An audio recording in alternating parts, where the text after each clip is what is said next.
The coffee was still boiling hot when it hit my chest and face.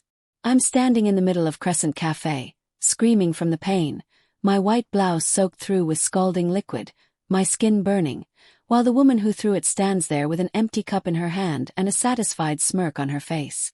My name is Jade Sullivan, and the woman who just assaulted me is Victoria Hartwell, and she did it because I was sitting in her seat.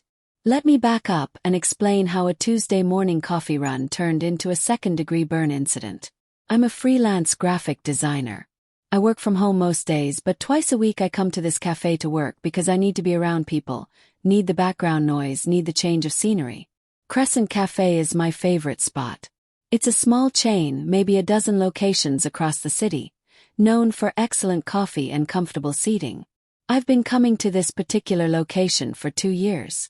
I have a usual spot, a corner table by the window with good natural light and an outlet for my laptop. It's not officially my table, obviously, but I come here at the same time twice a week and it's almost always available.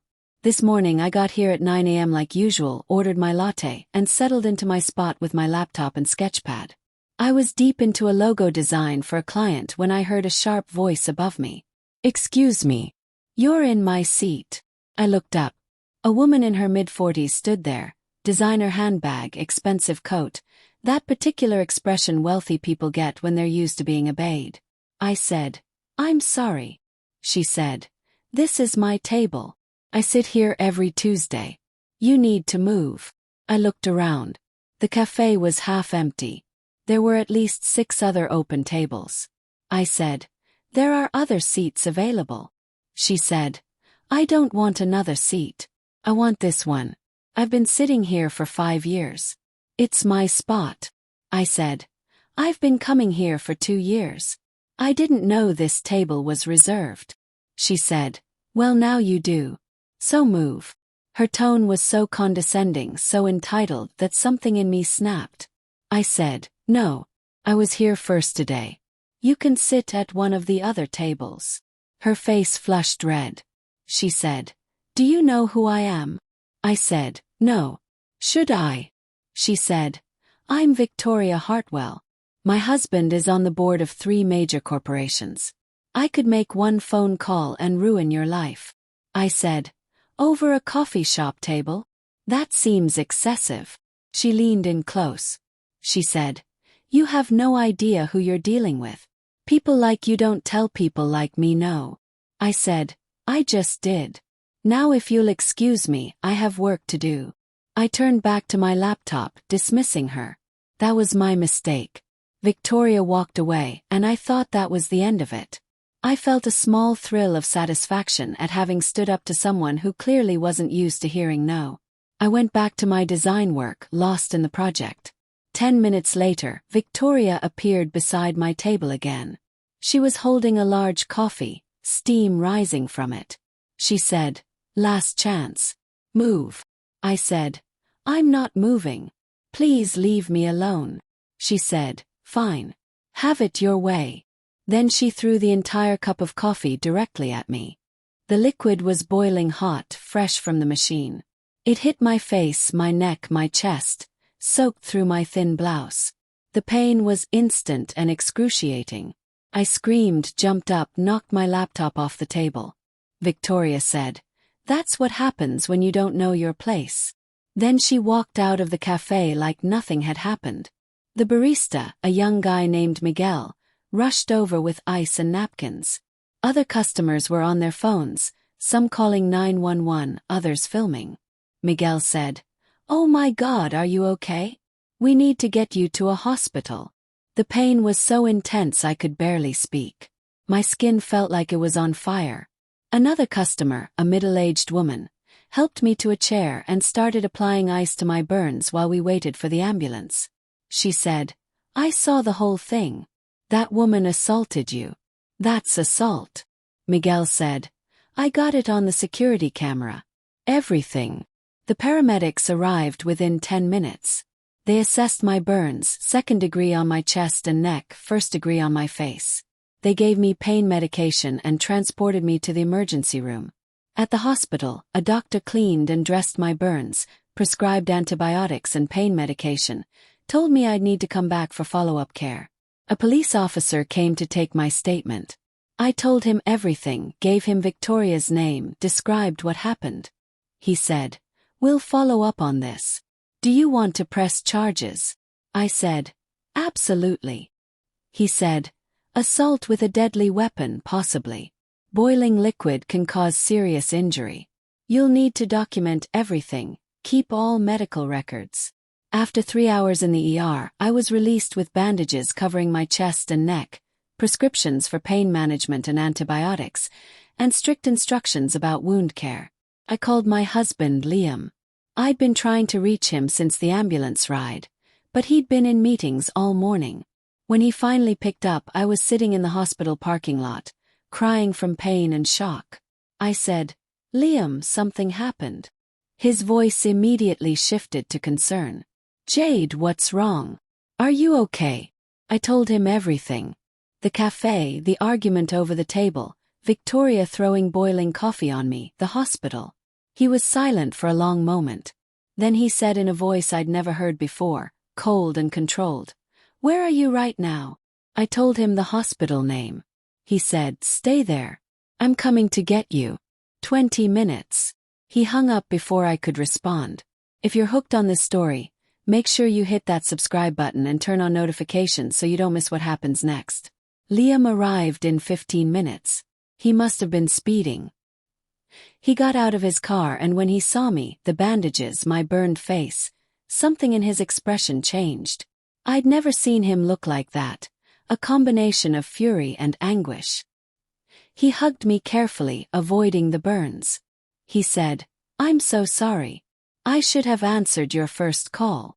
I said, "You were in meetings. You didn't know." He said, "Tell me exactly what happened. Every detail." I told him the whole story again, about Victoria, about the table argument, about the coffee. When I finished, he said, "Victoria Hartwell. Married to Douglas Hartwell." I said, "You know her?" He said, "I know of her husband. He sits on several corporate boards. Mid-level wealthy. Thinks that makes him important." He said, "Did you press charges?" I said, "Yes. The police took my statement." He said, "Good. We're also suing her civilly. Assault, medical expenses, pain and suffering, emotional distress. I'm calling our attorney right now." I said, "Liam, I just want to go home." He said, "We will. But first, there's something I need to do." He made a phone call, spoke quietly for a few minutes, then helped me into his car. He said, "We're making one stop before we go home." I said, "Where?" He said, "The cafe. I need to get the security footage and talk to the manager." We drove to Crescent Café. Liam helped me out of the car and we walked in together. Miguel, the barista, saw us immediately and came over. He said, "Oh my God, I'm so glad you're okay." "Well, not okay, but you know what I mean." Liam said, "I'm Liam Sullivan, Jade's husband. I understand you have security footage of the incident." Miguel said, "Yeah, everything. The argument, the coffee throw, all of it. The manager already pulled it for the police." Liam said, "I'd like a copy as well." Miguel said, "I'll get the manager." A woman in her 30s came out from the back office. She introduced herself as Rachel Chen, the location manager. She said to me, "I am so incredibly sorry about what happened. We've never had anything like this occur in any of our locations. How are you feeling?" I said, "I've been better." Liam said, "I'd like to see the security footage and get a copy." Rachel said, "Of course. The police already took a copy. I can make another one for you." She led us to the back office and pulled up the footage on her computer. Watching it was surreal. Seeing Victoria approach my table, seeing the argument, seeing her walk away and come back with a coffee, seeing her throw it, seeing me scream and collapse. It was all there. Clear evidence of assault. Liam's jaw was tight as he watched. Rachel said, "I can have this emailed to you within the hour." Liam said, "Thank you. One more thing. Is Victoria Hartwell a regular customer here?" Rachel said, "Unfortunately, yes. She comes in twice a week." She's been extremely difficult, always complaining, demanding special treatment. We've had multiple complaints from other customers about her behavior. She said. After today, she's permanently banned from all Crescent Café locations. I've already put her on the banned customer list. Liam said, Good. Has anyone from corporate reached out about this incident?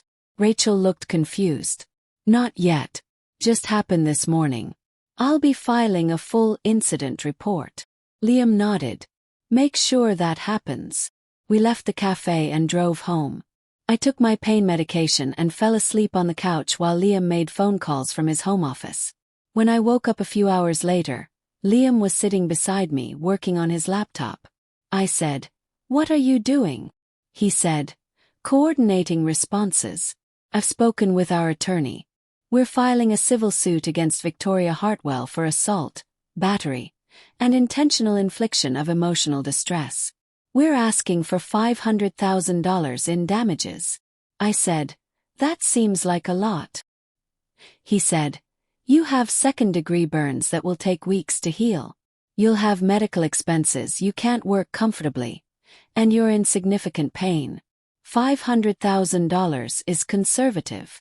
He said, I also spoke with the district attorney's office. They're prosecuting her for assault with a deadly weapon. Boiling liquid qualifies. I said, Good. She can't just assault people and walk away. Liam was quiet for a moment. Then he said, There's something I need to tell you. I should have told you earlier, but I didn't think it mattered. I said, What? He said, I own Crescent Café. The entire chain. I stared at him. What? He said, It's one of my investments. I bought the company 3 years ago through my investment firm. It's been a good performing asset, steady growth, loyal customer base. I said, You own the cafe where I was just assaulted? He said, Yes. Which means this isn't just personal. It's also a liability issue for my company. A customer was severely injured on our premises by another customer. He said, I've already scheduled an emergency meeting with the Crescent Café executive team for tomorrow. We're reviewing all security protocols, customer behavior policies, and staff training procedures. I said, You never told me you owned it. He said, I own pieces of a lot of companies. I don't usually discuss the specific investments unless it's relevant. I didn't think it mattered where you like to work. He said, But now it's very relevant. Because the woman who assaulted you is about to find out that she attacked the wife of the man who owns the place where it happened. I said, What are you going to do? He said, Everything I legally can. The next day, while I was resting at home, Liam went to his office for the emergency meeting with the Crescent Café team. He came home that evening and told me what had happened. Liam said, We reviewed the security footage with the entire executive team. We discussed our customer behavior policy, which explicitly forbids harassment and violence. He said, We're implementing new training for all staff on how to de-escalate situations before they become violent. We're also installing panic buttons at all locations so staff can immediately call for help if a customer becomes aggressive. He said, And we've permanently banned Victoria Hartwell from every single Crescent Café location. If she attempts to enter any of our cafes, she'll be escorted out and charged with trespassing. I said, She's going to be furious. He said, She's going to be more than furious. 3 days after the incident, Victoria's attorney called our attorney. They wanted to settle. They offered $50,000 to make the civil suit go away, with a non-disclosure agreement requiring me to never speak about the incident publicly. Our attorney told them to go to hell. We countered with $750,000, no NDA, and a public apology. They rejected it. 1 week after the incident, I was healing slowly. The burns on my chest and neck were painful but improving. The ones on my face were fading. I was seeing a specialist twice a week to manage scarring. Liam had been working from home to take care of me, managing his investment firm remotely while helping me with wound care and medication schedules. One afternoon, he got a phone call that made him smile grimly. He said, That was my head of security. Victoria Hartwell tried to enter a Crescent Café this morning. Different location from where the incident happened. I said, "What happened?" He said, "The manager recognized her name from the banned customer list. She was informed she was not welcome and asked to leave.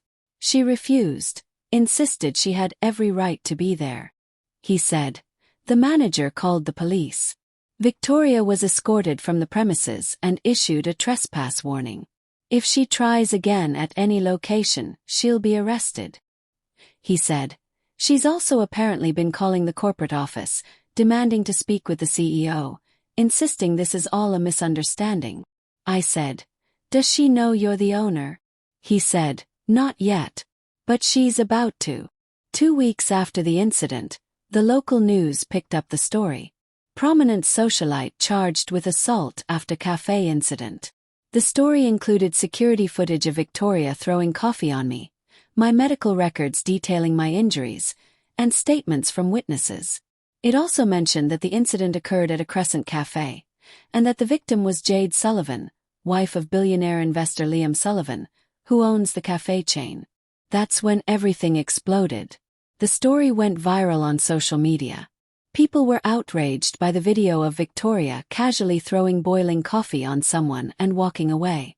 The fact that she'd attacked the wife of the man who owned the company added an ironic twist that people found darkly amusing. Comments flooded in. She assaulted someone at a cafe owned by that person's husband? That's next-level stupid. Imagine being so entitled you think you can assault someone over a table. The look on her face when she realizes she's permanently banned from her favorite cafe because she owns it. Victoria's social media accounts were flooded with criticism. Her friends started distancing themselves publicly. And then Douglas Hartwell, her husband, filed for divorce. If this story is keeping you on the edge of your seat, drop a like and let me know in the comments if you've ever witnessed entitled behavior gone wrong. 3 weeks after the incident, our attorney received another settlement offer. $200,000, no NDA, and a written apology. We rejected it. We were going to trial. Liam said. She could have apologized immediately. She could have shown remorse. Instead, she tried to cover it up, minimize it, and when that didn't work, she tried to buy your silence. He said, "Now she's going to face every consequence. Criminal charges, civil liability, public scrutiny, everything." 1 month after the incident, I was mostly healed. The burns had scarred less than expected thanks to the specialist's treatment. I was back to work, though I worked from home now instead of the cafe. I couldn't bring myself to go back there yet. Maybe eventually, but not yet. Liam noticed and said, "You know, you're always welcome at the flagship Crescent Café downtown. I can arrange for a private corner, extra security, whatever you need." I said, "I appreciate that. I'm just not ready yet." He said, "Take all the time you need. And when you are ready, we'll make sure you feel safe." 6 weeks after the incident, the criminal trial began. Victoria had pleaded not guilty to assault with a deadly weapon. Her defense was that it was a momentary lapse in judgment, that the coffee wasn't that hot, that I was exaggerating my injuries. The prosecution presented the security footage, my medical records, testimony from the ER doctor about the severity of my burns, and statements from witnesses. The barista Miguel testified about the temperature of the coffee machine, confirming that coffee is brewed at 190 to 200 degrees and served at around 170 to 180 degrees. The prosecution brought in an expert who testified about burn injuries, explaining that liquid at that temperature causes second-degree burns within seconds of contact. Victoria's defense tried to argue that I'd provoked her by refusing to move from her table. The judge shut that down immediately, stating that refusing to move from a public seat is not legal provocation for assault. The trial lasted 3 days. The jury deliberated for 2 hours. Guilty on all counts. Victoria was sentenced to 6 months in county jail, 3 years probation, 500 hours of community service, mandatory anger management classes, and ordered to pay $25,000 in restitution for my medical expenses. She broke down crying when the sentence was read. Her attorney tried to argue for no jail time, just probation. The judge said, "Mrs. Hartwell, you severely injured another human being because she wouldn't move from a coffee shop table. You showed no remorse, attempted to minimize your actions, and only now, facing consequences, do you show emotion." The judge said, "Perhaps 6 months in jail will give you time to reflect on how your sense of entitlement led to violence." Victoria was led away in handcuffs, still crying. Outside the courtroom, reporters swarmed us. They asked me how I felt about the verdict. I said, "I'm grateful for justice. No one should be assaulted for sitting in a coffee shop. I hope this sends a message that entitlement is not an excuse for violence." They asked Liam if he had any comment as the owner of Crescent Café. He said, "We take customer safety extremely seriously. We've implemented new protocols to ensure this never happens again at any of our locations. And I'm proud of my wife for standing up for herself and pursuing justice." The civil trial was scheduled for 2 months later. 8 weeks after the criminal trial, we were back in court for the civil case. Victoria, fresh out of jail after serving 45 days, released early for good behavior, looked different. Thinner, tired, broken. Her divorce from Douglas had been finalized. He'd left her with minimal support, claiming her actions had caused him professional embarrassment and loss of business connections. Her attorney tried to argue she couldn't pay the $750,000 we were asking for, that she'd lost everything already. Our attorney presented evidence that Victoria still had significant assets, including a trust fund from her family that she'd never disclosed. The jury awarded us $650,000. Victoria's face was blank when the verdict was read. She'd already lost everything that mattered to her. Her marriage, her social standing, her freedom, her reputation. The money was just the final blow. After the verdict, Liam and I went to dinner at a quiet restaurant to decompress. I said, "Do you think she learned anything?" He said, "I don't know. Some people never learn. They just blame everyone else for the consequences of their actions." He said, "But it doesn't matter if she learned. What matters is that she faced consequences. That she didn't get to assault you and walk away like it was nothing." I said, "Thank you for standing by me through all of this." He said, "You're my wife. Course I stood by you. And honestly, even if I didn't own the cafe, I'd have done the same thing. You were hurt, and the person who hurt you needed to be held accountable." He said, "The fact that I happened to own the place just made it easier to ensure she couldn't keep victimizing people there." 3 months after the incident, I finally went back to a Crescent Café. Not the location where it happened, but the downtown flagship Liam had mentioned. Liam came with me, though he let me decide when I was ready. The manager greeted us personally, showed me to a private corner table with excellent lighting and privacy. She said, "We're honored to have you here. If you need anything at all, please let me know." I ordered my usual latte and opened my laptop.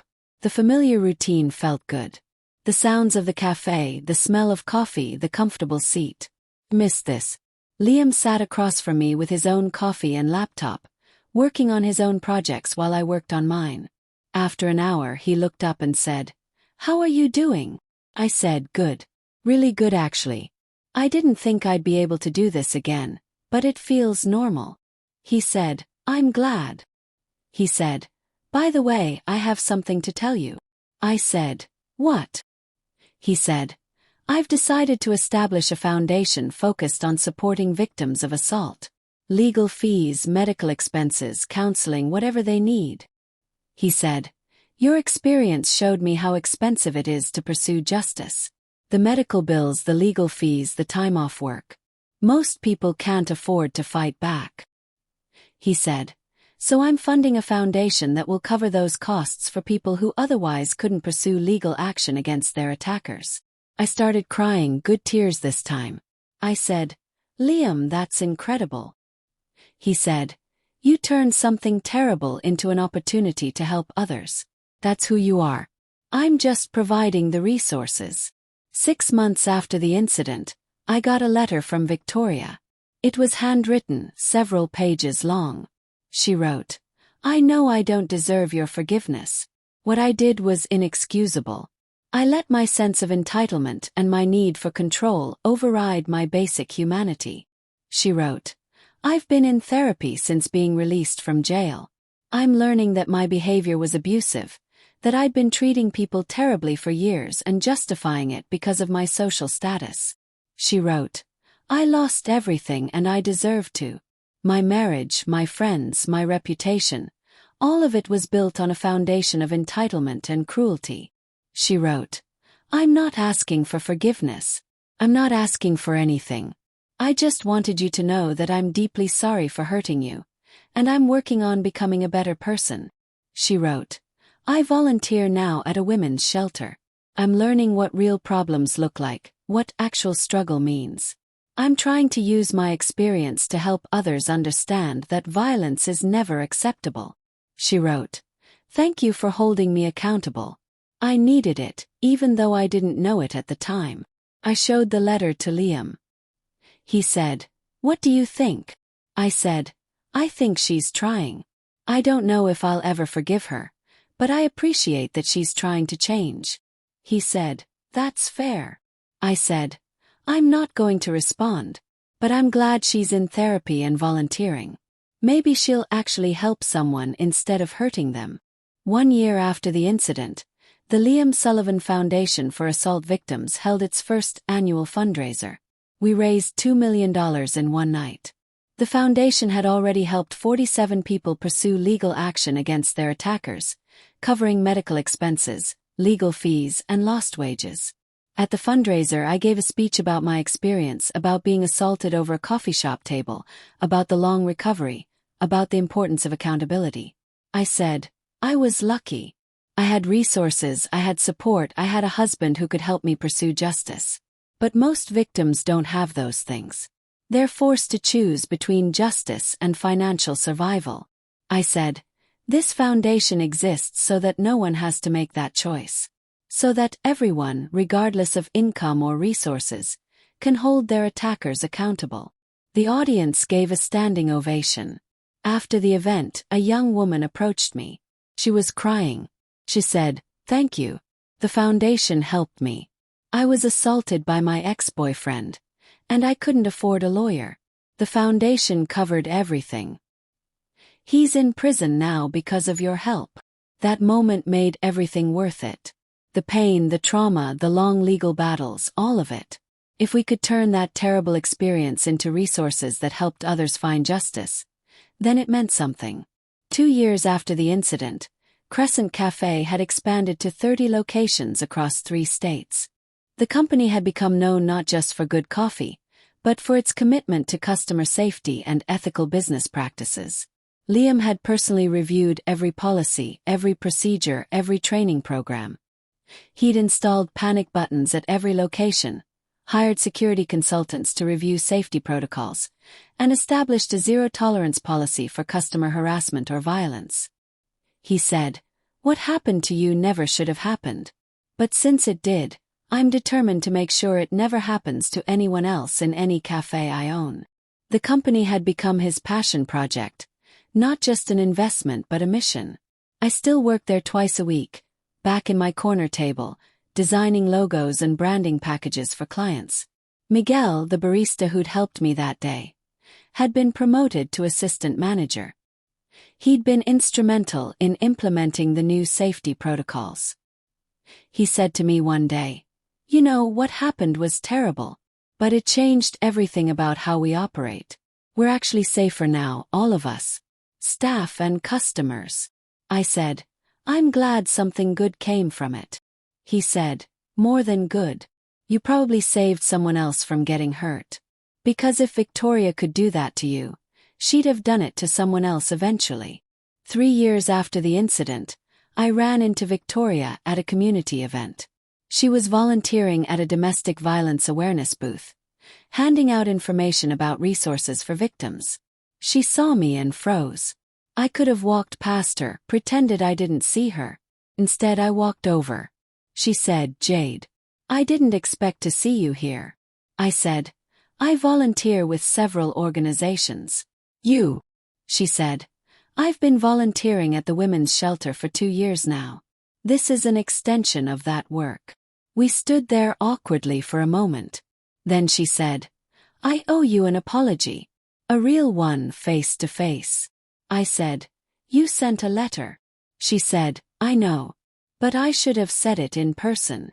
She said, what I did was unforgivable.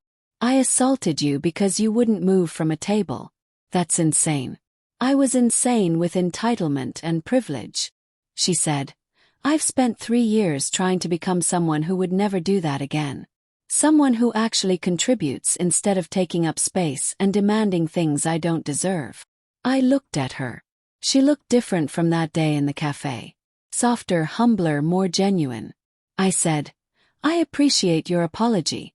I don't know if I forgive you, but I appreciate that you're trying to change. She said, that's more than I deserve. I said, everyone deserves a chance to be better. You're taking yours. That matters.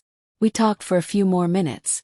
She told me about her work at the shelter, about the women she'd helped, about learning that real strength isn't about controlling others but about supporting them. When we parted ways, I felt something I didn't expect, peace. Not forgiveness exactly, but peace. The kind that comes from knowing that something terrible led to positive change, both for me and somehow even for her. If you made it to the end of this story, thank you for being here. Hit subscribe and turn on notifications for more stories like this. Drop a like if this resonated with you, and let me know in the comments about a time you stood up for yourself when it mattered. 4 years after the incident, the scars on my chest and neck had faded to thin white lines. Most people didn't notice them unless I pointed them out. But I never forgot what they represented. The moment someone decided I didn't deserve dignity or safety because I wouldn't comply with her demands. And I never forgot what came after. The justice, the accountability, the foundation that helped others, the systemic changes at Crescent Café that made everyone safer. Sometimes the worst moments become catalysts for the best changes. Sometimes being hurt gives you the perspective to help others who are hurting. And sometimes the person who hurt you actually becomes someone better, even though they don't deserve your forgiveness for helping them get there. 5 years after the incident, Liam and I were having coffee at that same downtown Crescent Café. I was working on a branding project for a new nonprofit. He was reviewing financial reports from his various investments. He looked up and said, do you ever think about that day? I said, sometimes. Less than I used to. He said, do you regret not moving from the table when she first asked? Thought about it. Then I said, no. I shouldn't have had to move. It was a public table. She had no right to demand it. I said, if I'd moved, she'd have learned that bullying and entitlement work. She'd have done the same thing to someone else, probably worse. I said, what happened was terrible. But at least it had consequences. At least it led to change. He said, you're incredibly strong. You know that, right?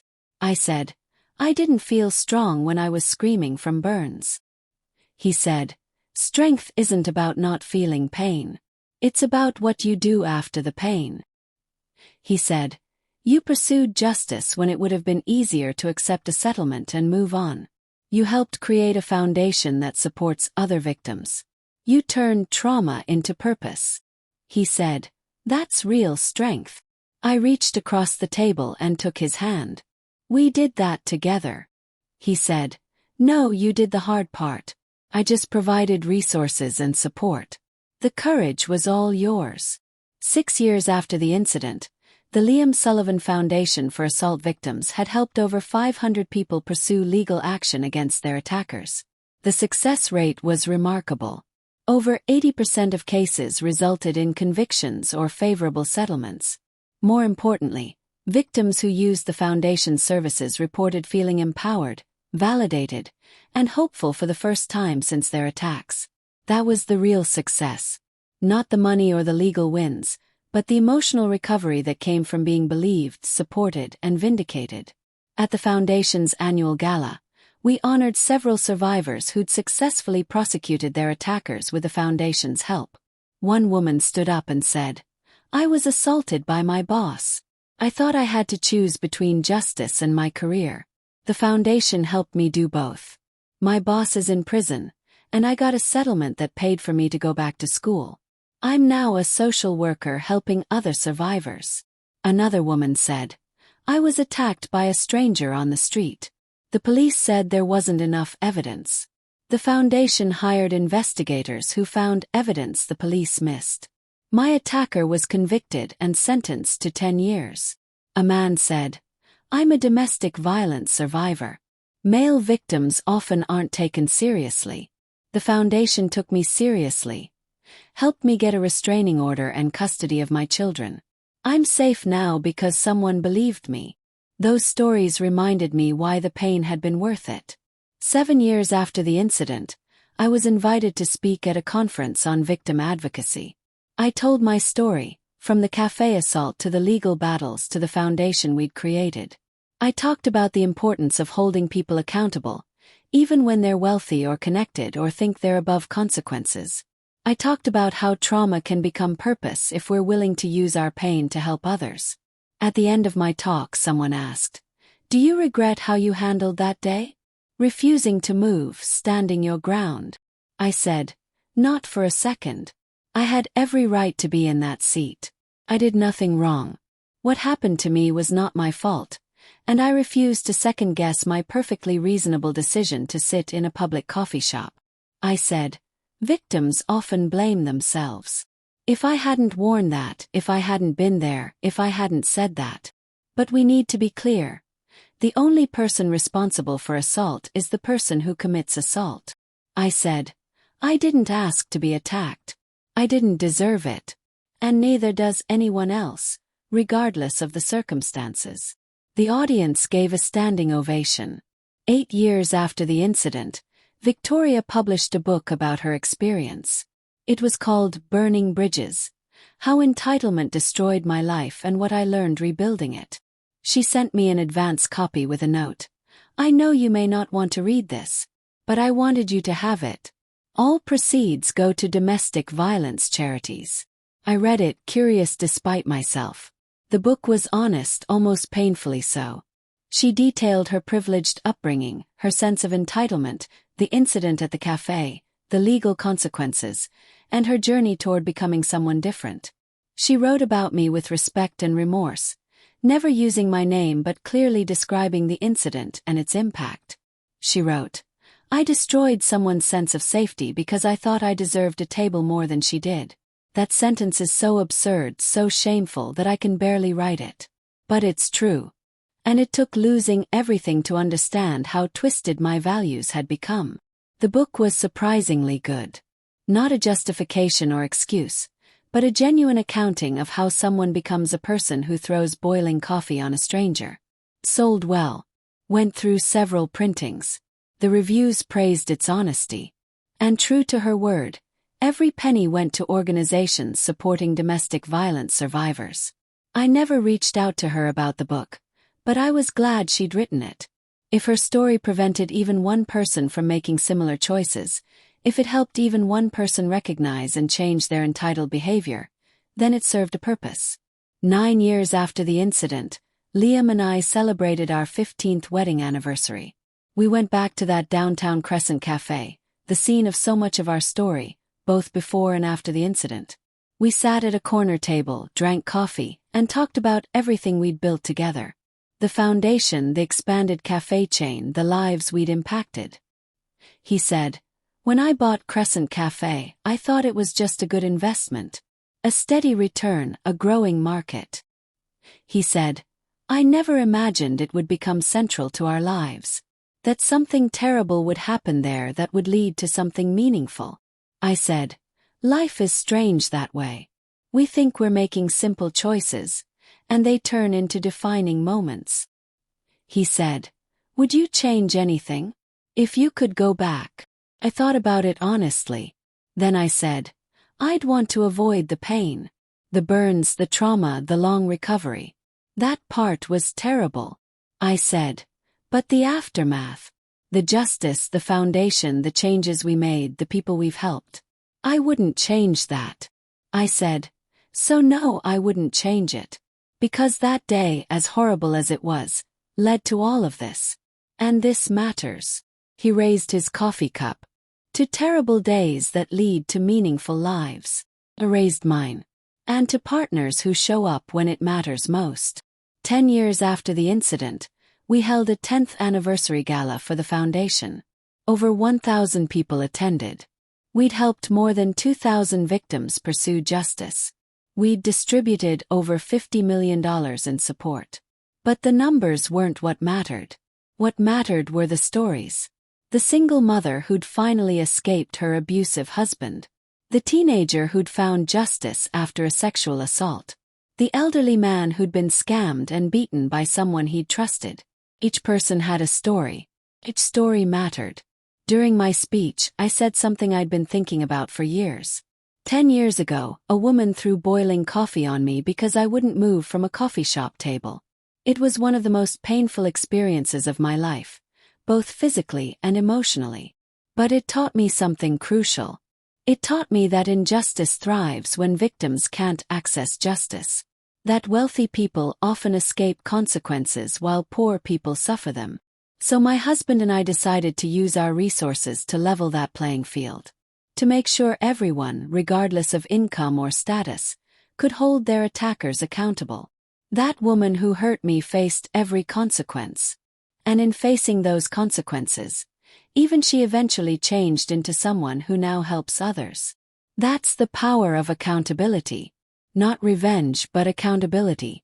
Making sure actions have consequences, that victims are believed and supported, that justice is accessible to everyone. 10 years later, I still have scars from that day. But I also have purpose. And I'll take that trade any day. The audience stood and applauded for what felt like forever.